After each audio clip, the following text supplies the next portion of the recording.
যে মানুষটাকে মন থেকে চেয়েও পাচ্ছেন না, বরং আপনাকে অবহেলা করে যাচ্ছে, সেই মানুষটার কাছ থেকে সরে আসুন। তাকে অন্তত একটু একা থাকতে দিন। কিভাবে বুঝবেন যে মেয়েটি আপনাকে পছন্দ করে? যে মেয়ে আপনাকে পছন্দ করবে, সে এই 5টি ইশারা আপনাকে দেবে। আপনাকে সেটা বুঝে নিতে হবে। মেয়েরা কিন্তু তাদের পছন্দের কথা তাদের কাছের মানুষকে সরাসরি বলতে চায় না। তবে আপনি যদি কোনো মেয়েকে পছন্দ করে থাকেন, তাহলে তার মধ্যেই এই 5টি ইশারা লক্ষ্য করবেন। যদি এর মধ্যে 2টি ইশারাও সেই মেয়েটির মধ্যে লক্ষ্য করেন, তাহলে বুঝে নেবেন সেই মেয়েটি আপনাকে একটু হলেও পছন্দ করে। তাহলে চলুন আর দেরি না করে ভিডিওটি শুরু করি। নাম্বার 1, যে আপনাকে পছন্দ করবে সে আপনাকে দেখে স্মাইল করবে। এটা তো নরমাল ব্যাপার, কিন্তু এর সঙ্গে যখন সে আপনাকে দেখবে, তার সেই দৃষ্টির মধ্যে একটা আলাদা রকমের চমক থাকবে। আপনাকে দেখার এক্সাইটমেন্ট থাকবে, লজ্জা থাকবে। অনেক সময় সে আপনাকে লুকিয়ে লুকিয়ে দেখতে থাকবে, আর যখনই আপনি তাকে দেখে ফেলবেন সে তার নজর নিচু করে নেবে। অর্থাৎ সে আপনাকে দেখবে, আবার সেটা ও দেখাবে যে সে আপনাকে দেখছে না।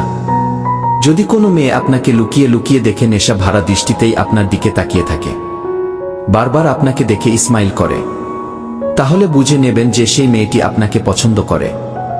2, যে মেয়ে আপনাকে পছন্দ করবে সে সবসময় আপনার সাথে কথা বলার জন্য নানা রকম বাহানা খুঁজবে। সবসময় সুযোগ খুঁজবে কোনো বিষয়কে কেন্দ্র করে আপনার সাথে কথা বলার জন্য। নাম্বার 3, যে মেয়েটি আপনাকে পছন্দ করবে সে সবসময় চাইবে আপনার আশেপাশে থাকার বা আপনার কাছাকাছি থাকার। ধরুন আপনি যেখানে টিউশন পড়েন আর সে যদি আপনার ক্লাসমেট হয়, তাহলে সে সবসময় চাইবে আপনার কাছে বসার। সে সবসময় আপনার আশেপাশে বসার চেষ্টা করবে, দূরে গিয়ে বসবে না। নাম্বার 4, যখন আপনি অন্য কোনো মেয়ের সাথে হেসে হেসে কথা বলবেন, তখন সেই মেয়েটি জেলাস ফিল করবে। তখন তার চেহারাতে রাগের লক্ষণ স্পষ্ট ফুটে উঠবে। সে তখন ওই মুহূর্তে অন্য কারো সাথে ঠিকভাবে কথা বলবে না, আপনার দিকে তাকিয়েও দেখবে না। আর যদি দেখে তো রাগের সাথে দেখবে। আপনি যদি ওই মুহূর্তে তার সাথে কথা বলেন, তখন সে সব তার উল্টো জবাব দেবে। এর মানে সে জ্বলছে ভেতর থেকে। সে ডাইরেক্ট তো আপনাকে বলতে পারছে না ওর সাথে কথা বলো না, সেটা বলার তো তার কোনো অধিকার নেই। তাই সে ওই রকম বিহেভিয়ার করবে আপনার সাথে। আর জেলাস ফিল হওয়া, রেগে যাওয়া, অন্যরকম আচরণ করা, আপনি যদি একটু ভালোভাবে নোটিশ করেন তাহলে সেটা পরিষ্কারভাবে বুঝতে পারবেন।